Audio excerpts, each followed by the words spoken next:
While penning a review of my favorite semi-wide-angle medium format lens, I realized that I'd not updated my experience with Yongnuo's 60mm f2 macro EF lens. The short of it is that in a few areas, contrast, sharpness, color aberrations and general mechanics among them, it is a great lens. But its misses are big, and one in particular is a showstopper.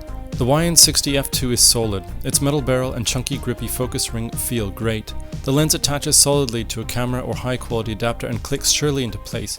If you got the proper support, the 62's combination of highly rigid body and heavily damped helicoid ensures that even at harsh angles its focus won't budge.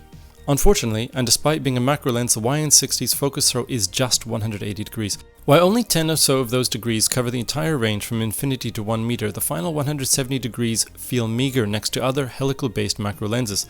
In particular, I'm talking about Zeiss Milvis 50 and 100mm f2 lenses, which turn almost 360 degrees from infinity to about 1/2 magnification. 180 degree doesn't allow enough headroom for fine focus tuning at high magnifications. Utilizing native electronic EF calls, the YN60 automatically stops down aperture prior to taking exposure. This ensures the brightest image for focus and, depending on the taking aperture, a stepless and hands-free transition to sharp out. Typically, I use enlarging barrel lenses and or medium format board-mounted shutter lenses when constructing advertising images. These require manual opening and closing of the aperture blades for focus and exposure. If not careful, a small bump could throw the focus system off by several millimeters, rendering a single exposure or a focus stack useless. The internal focus system has pluses and minuses. At infinity and up to 1/2 magnification, the front element collapses way into the barrel. This seriously shields the front glass from oblique light, which in turn helps to suppress flare. That said, when hit by direct light, the YN60 shows severe flare donuts whether shooting wide open or stopped down. Worse, its barrel heavily occludes or shades the image shot at distances greater than 3 meters. Depending on the light, the corners turn either white or black. And as a result, this lens is useless for landscapes, architecture, and most portraiture. There is no way to fix it in post.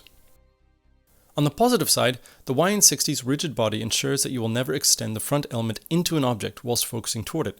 Conversely, because the front element presses farther forward as magnification increases, its susceptibility to flare and other stray light-induced aberrations increases in proportion to magnification.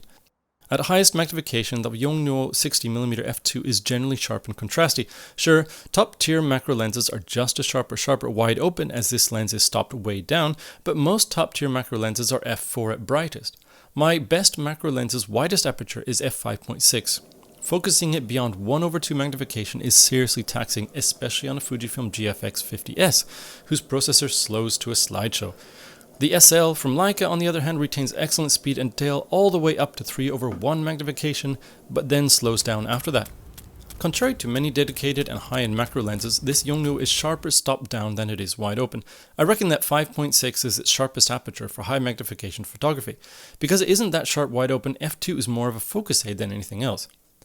Inside or outside, the YN60 is easier to use on a Leica SL than a Fujifilm GFX 50S. The reason is simple. The GFX's finder slows to a virtual slide still under high magnifications, and even under bright sun it will sometimes stutter.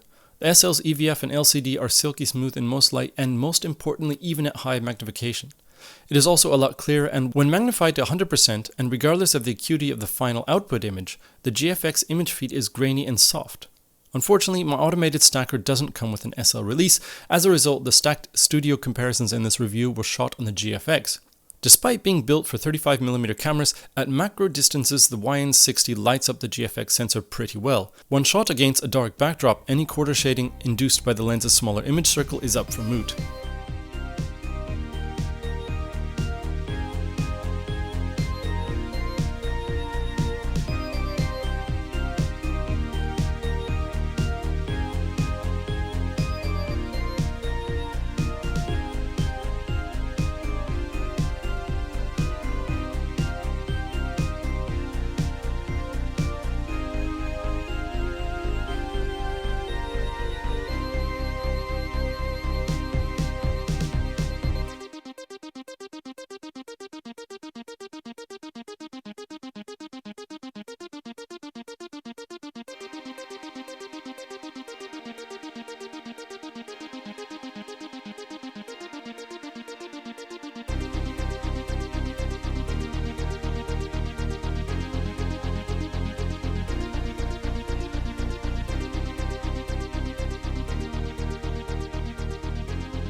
bokeh is to die for. Smooth, free of swirlies, and composed of some of the smoothest sharp to soft gradients I've ever seen.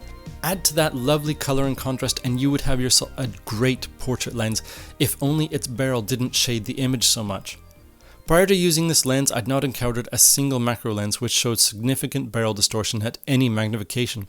Here too that YN60 surprises me, though not pleasantly. Scenes pressing in toward the center are obvious even through the viewfinder or LCD. It can be corrected, but it shouldn't have to be. If you have to do any of the following, material measuring, copywork, architectural photography, product advertising, or polygonal object lessons, skip this lens. If all you need is a decently sharp, bright, and contrasty lens for play or for work that delivers good enough performance at macro distances, the YN60 f2 recommends itself well at $349 US. Up close, it even covers a GFX sensor well.